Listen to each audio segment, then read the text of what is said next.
Thanks for showing up. Good morning. So the great news, as of last Saturday, we had our final COVID clinic, and we did an additional 139 second shots. So that means that all of our residents, a 97%, very high number, have now had the complete series of both shots. And at another 4 days, we will have complete immunity. So congratulations to everyone. And I'm really am pleased because as we think about what it's going to take as we move into the next seasonal adaptation of COVID, how we're going to defeat this is making sure that we're vaccinated and that we continue to be careful about how we go about our business. And so you have been phenomenal. Thank you, and a big round of applause for everyone. As far as I know, we had very few side effects, at least in the observation period. And I had one or two people say the next day they had a little fatigue, which I guess is more common after the second shot than the first, but we are well on our way. So we're going to go to the whiteboard and start with our COVID report this morning. This is our COVID-19 update for March the 2nd. And let's take a look at what is happening in new cases. And I like this particular graphic because it shows us in 7-day averages. And so it's a little hard to see, but there are some red spots interspersed with the black spots, and you sort of get the idea that, like, if you look between July and August, there were 4 weeks and 4 7-day averages, and so it is able to sort of show you what's happening with new cases. And you can see back in late October, we started the third outbreak of COVID, and it got pretty significant. We at one point were well above 250,000 new cases on a 7-day average, and then it's been slowly coming down since reaching a peak back in mid-January.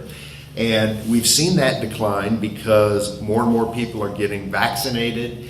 The weather has changed, and people started taking additional precautions. So everything is looking good in terms of trending down, and this is the most updated information as of this morning. Next slide. So at least 1,425 new deaths and 56,000 new cases were reported in the United States on March 1st. That is yesterday. So it continues to be something that's still prevalent and out there. Over the past week, there's been an average of about 67,000 cases per day. And even though that number is really a large number, it is a decrease of about 21% from the average of 2 weeks earlier. So just as we were looking at the slide, and you can see a downward trend, these two benchmarks will show you just how significant that drop is. As of today, more than 28 million people in the United States have been infected with coronavirus, and that's off the New York Times database. State of the virus. The country is averaging about 68,000 cases a day, and the pace of the progress looks like it's slowed. So not only are we seeing a downward trend, but we're seeing a slowdown in the left side of the graph. That's the number of new cases that are coming on board. So the trend lines both are headed in the right direction, and that's a good predictor of future months. Fewer than 50,000 coronavirus patients are hospitalized nationwide. This is really significant. Look at where we were in January. It was 130,000. So we've seen a reduction by 2/3. And there's another graph I'm going to show you in just a second. I'll talk a little bit more about that.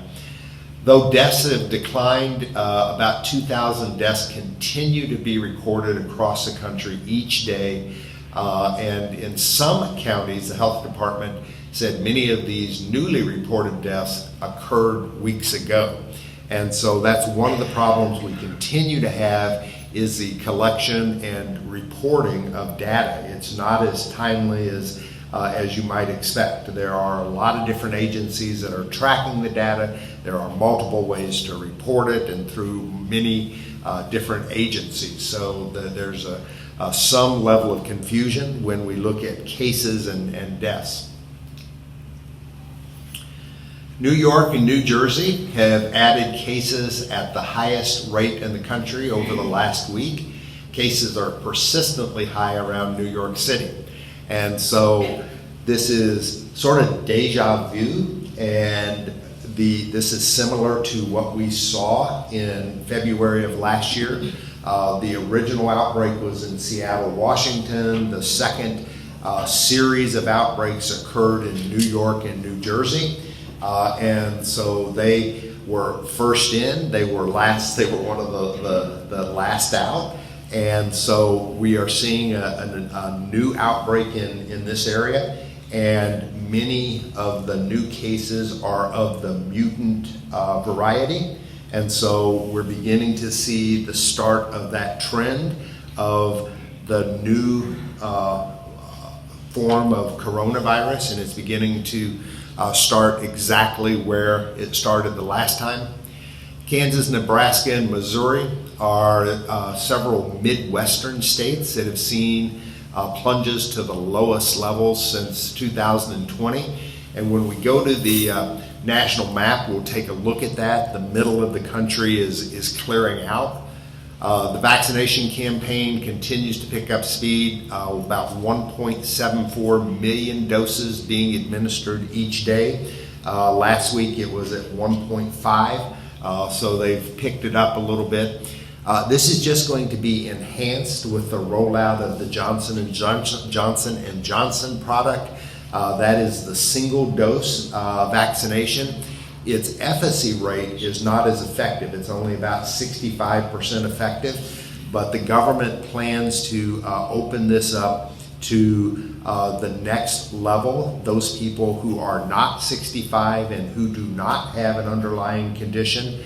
So we're thinking people who are 45 to 65, and the census is that if you get a vaccine that gives you 65% efficacy and you're in that age range with no conditions, you're probably going to be safe enough, and that will help us build herd immunity a lot quicker. So when you hear the current administration talk about being able to reach herd immunity as soon as July, that's one of the things that has changed from the previous administration, because the previous administration, their plan was to focus only on the Pfizer, the Moderna vaccines, and their estimation was a full half a year slower. So some good news in trending there. Where are new cases higher and staying high? New York, New Jersey, Rhode Island, Connecticut, Delaware, you can all see the big spikes. And so this is what the scientists and the researchers are looking at, is this just really large spike that is occurring in some of these states. Next slide. This is where Florida is. This is where the cases are higher, but we're trending in the right direction downward. South Carolina, Texas, Florida, and then there's a list of some other states up there. Here's the hospitalization of COVID-19 patients slide that I was talking about. And so you can see that it was rolling along. Then late October, early November, we see the spike and the rise in hospitalization. It peaked in mid-January, and it's now fallen off. This is probably the single most important thing that we track on a weekly basis, is to make sure that our hospitals are not being overwhelmed, that the ICU and acute care beds are still available. You'll remember back in the middle of January, skilled nursing in the state of Florida was completely full. And if you had a COVID diagnosis and they needed to put you in a skilled nursing center for rehab, you had to go to one of the 3 state-funded programs. The closest one to us was Lakeland, because there just were no beds. And so we monitor this, and right now in the state of Florida, we look in really good shape. So here's something else that I just wanted to briefly talk about, and I'm going to read the paragraph and then we can discuss it. This is talking about manufacturing. Most companies have business continuity plans that they may fully not address fast-moving and unpredictable variables of an outbreak such as COVID-19. So when you think about Regency Oaks or other manufacturing, we all have plans that, what are we going to do if we have a natural disaster or a tornado, a hurricane, a tsunami, cyber incidents, if we're hacked, if we lose our power and the grid goes down. We have emergency planning for all of that. But one of the things that we do not have emergency planning for, and this is particularly true in manufacturing and food processing, is what happens if because of a widespread virus or quarantine, we start closing down our schools and our workers are no longer available to come to work. There are travel restrictions, or you have an outbreak in a food processing center and it's locked down and goes on a 30-day quarantine. And so there's been a pretty significant drop-off in manufacturing across the country, and we are beginning to experience and see some of those delays. We all remember what happened to toilet paper and handy wipes and paper towels and how difficult that was. And then there was a scare in the middle of this thing about meat products and dairy products. And so it's all had an impact. What we're now beginning to see is a problem with appliances. And so I have new residents who are moving into Regency Oaks who are getting appliances that are old, leftover hand-me-downs because I can't get appliances. For me to get a replacement refrigerator right now, it's about 16 weeks out. And the reason for that is the manufacturers didn't have the manpower. They were shut down, they were under quarantine, their workforce couldn't make it into work. And so we're beginning to see an impact on that, and it's also affecting the supply chain. So it's an interesting side effect that we don't necessarily think of. I always talk about how it's impacting us here at Regency and what the quarantine has been on our staff, but it also is affecting manufacturing and the supply chain. I just thought that might be something interesting to talk about. Okay, so I'm done with the Florida cases, and we're looking at the last 30 days. You can see that the yellow graph up on the top, that is continuing to trend downward, but more importantly, the white chart there at the very bottom, those are the number of people who are dying from COVID, and that number is really falling off the charts. Nobody at this point has to die of COVID, and the secret is early intervention, quick diagnosis, making sure that you get to a medical professional so that you can get the therapeutics, and that you are using all the safeguards of screening and temperature checking and blood oxidation levels. And if you're following those protocols on top of having received the vaccine, COVID is no longer the significant health threat that it was previously.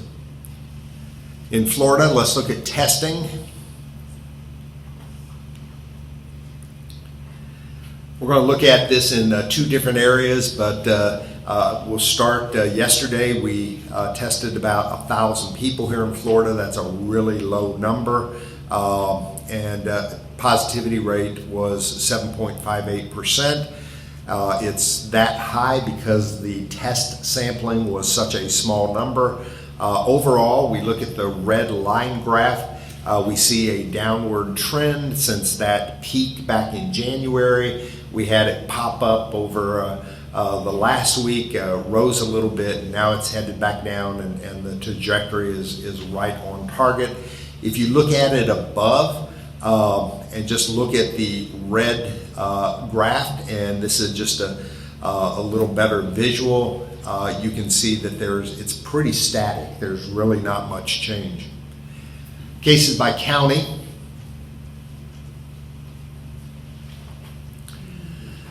So here is Pinellas County. Our male-female ratio is about the same. It's pretty close to 50-50. There's our positive residents is 65,000 with 4,248 hospitalizations since the start.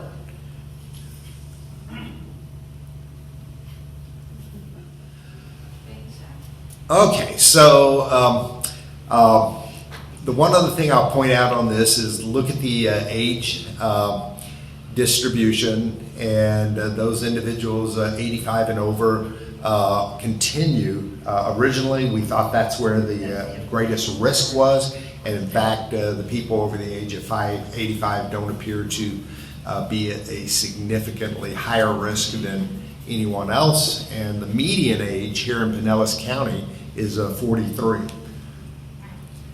Let's go over to the health metrics. No, I'm sorry, let's do cases by zip code. I blew that up. This is good news. So right there in the shaded blue, you'll see that's actually Pinellas County, and we are that very light gray. We haven't seen that color in quite some time. Pinellas County is looking really, really well. And that's, you can see the specific information for our zip code, but we have not been this low in quite a while. And then over to health metrics.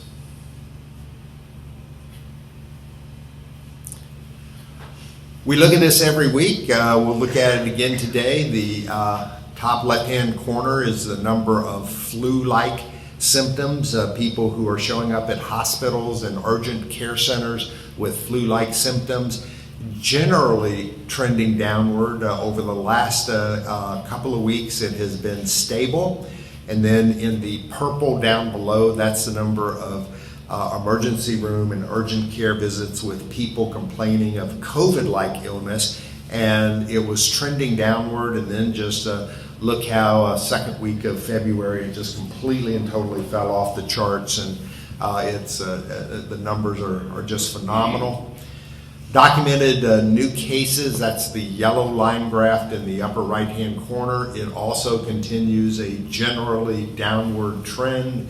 And then the percentage positive for laboratory testing, we see a downward trend there as well.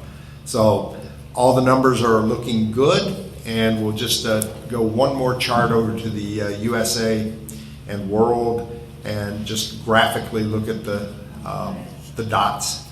So Florida looks pretty clear. So those are the number of new cases in the last 14 days. This is Johns Hopkins. I think that's 14 days. All right.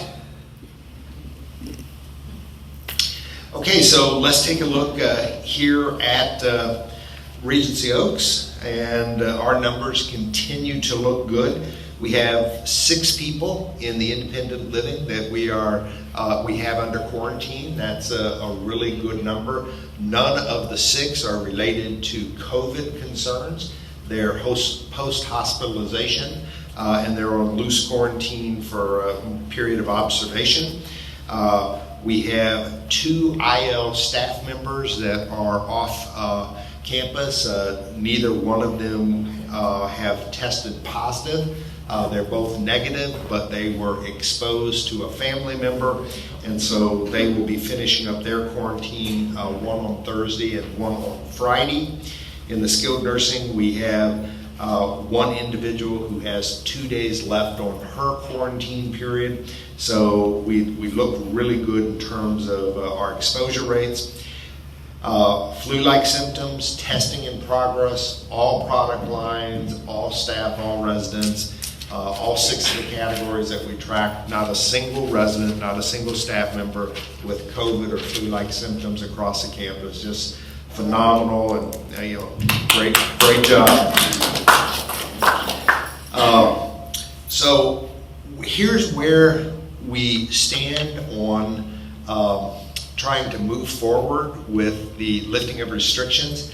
I was expecting to have a decision on last Friday on what restrictions they were going to approve or not approve. We had asked for 12 lifting of restrictions. I still do not have an answer. I was pretty aggressive in the next steps and what I was asking for. I maybe am bit off more than they think we can handle, but it has kicked it upstairs and there is a discussion going on. I still do not have an answer for you, but I can share with you that I called them Friday, I called them Saturday, I called them yesterday. So eventually, that strategy worked really well with the vaccination process, and so I'll just pester them and keep putting it in front of them. So as soon as I hear something, I will share that with you. All right, so that's all my COVID updates. A couple of things I also wanted to share, and many of you know that we are looking to downsize individuals who might be in a 2-bedroom apartment. And so we've had a few people express interest, but not as many as I had thought. And a few people who have approached us were interested in moving out of a larger 2-bedroom apartment into a large 1-bedroom apartment. And I wasn't able to accommodate them because I don't have large 1-bedroom apartments. What I have are my small Hamilton and Franklin apartments. And so I just wanted to take a minute to clarify that. If you have an interest, if you have a large 2-bedroom apartment and you want to reduce your monthly service fee, or you want to be able to get into a new apartment, you've been in your apartment for 10 years and you're thinking, gosh, I need to replace the carpets and repaint, and I really would be interested in moving into a new apartment completely redone and saving some money and getting some great incentives. Those incentives are available on my Hamilton and Franklin apartments. So if you have an interest, please contact Perry, contact me. We do have some great incentives to make it worth your while if you're interested in achieving either of those objectives. We have a new resident firearm policy. How many of you knew we had a firearm policy to begin with? Okay.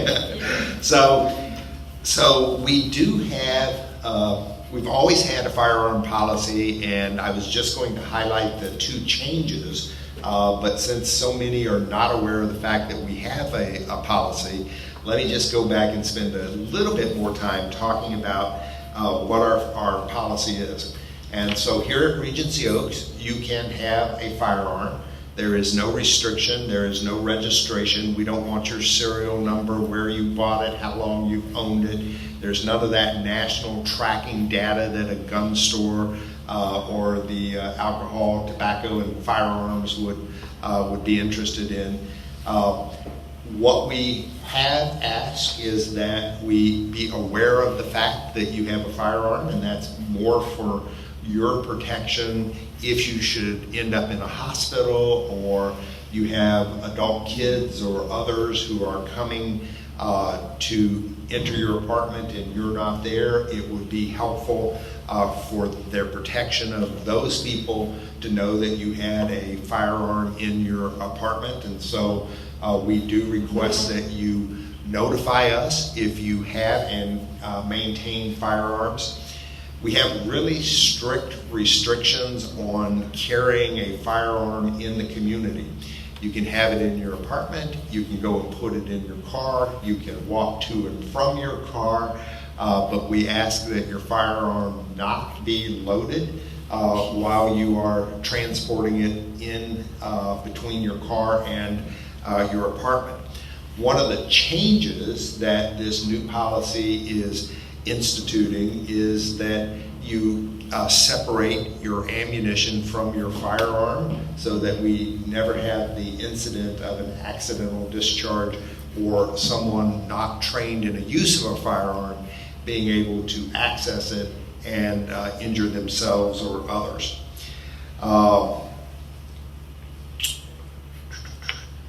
We do not allow reloading. That's a popular activity for many people who own firearms, as they like to reload their own bullets, and so that is not something that we allow.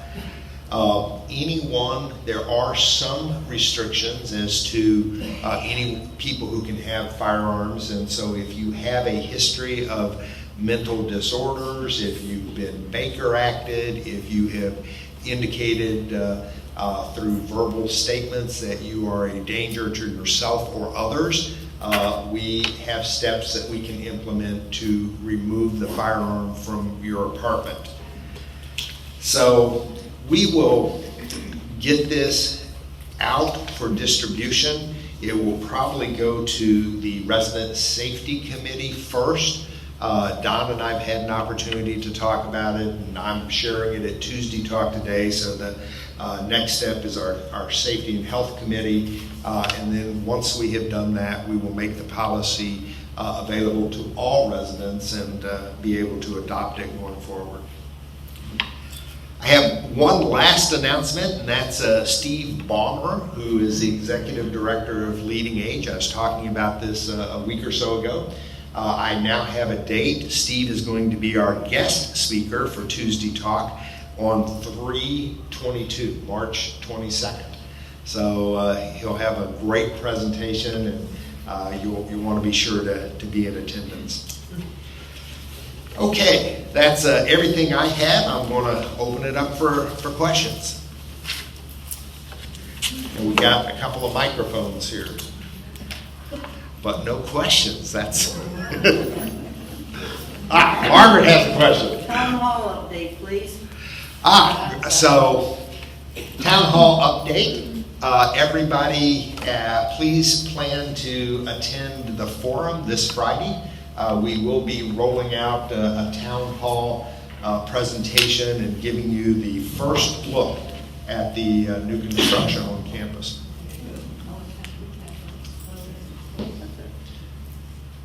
Will it be here? It will be here, yes, sir. At what time? 10 o'clock. 10 o'clock.